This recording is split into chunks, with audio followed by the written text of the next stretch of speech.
ख्वाबों की सरजमीन पर जब आके खिलती है तो सब वीरान सब संसान लगता है। वो लम्हे जो तेरे साथ जुड़े थे कभी अब टूटे कागज की तरह बिखरे लगते हैं। याद की दरख्त पर जख्म आए हैं, फूल मुरझा गए रंग खो गए हैं।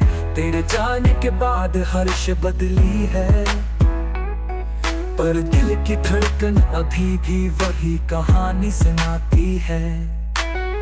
रात के अंधेरों में जब मैं जागता हूँ, तेरी आवाज की बाज़ सुनाई देती है।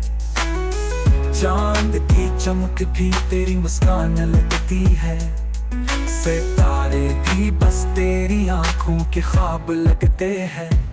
मैंने वक्त के धागों को पकड़ने की कोशिश की, मगर ये हाथ खाली ही रह गए।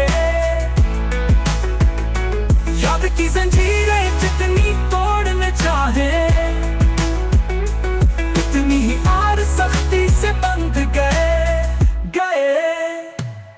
लोग कहते हैं कि भूल जाना आसान है, पर दिल की किताब में सफ़े नहीं जलाए जा सकते।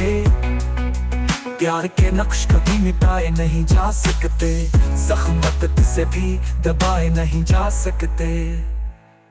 बारिश की हर बूंद एक कहानी सुनाती है, हुआ के हर झोंके में तेरा जिक्र आता है।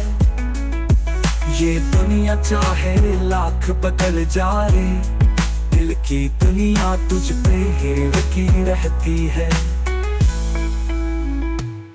मैंने अपने आंसू छुपाने की कोशिश की, पर वो रात की खामोशी में